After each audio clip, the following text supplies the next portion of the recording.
Hello, this is Wayne Kurtz. Hopefully you're having a great day. I wanted to pass over some information that might be helpful for you, for those of you who are facing your final race of the season and it's taper time.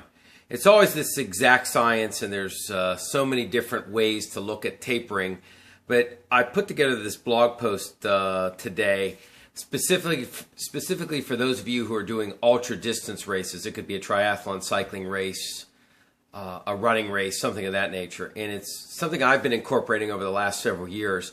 And it's against the norm because one of the things that I have found is when you're tapering for a long multi-day event, if you taper too much going in, you end up getting that flat feeling. So one of the things that I try to recommend and at least try and see if it works for you is specifically reducing the volume of your total hours or miles by only 25% that last week going in. So it's almost the same week.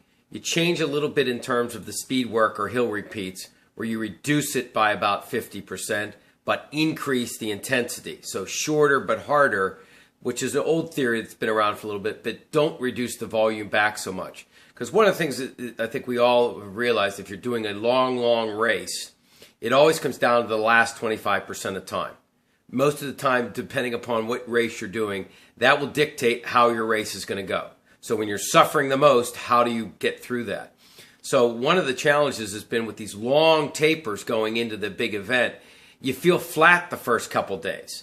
So, what happens is the body actually almost feels like it's going into recovery mode when you're doing a long event. And then you finally start feeling better maybe in the middle sections of the race. That if it's a long one and maybe it's day 2 or day 3. So consider just reducing it back some, but not massive tapering as you would do for a short race. And one other thought too as well is train right up to race day.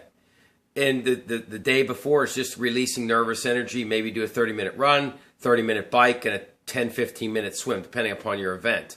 But it's a theory I've used for the last several years, and it's worked well, so the legs aren't always so flat in the very beginning.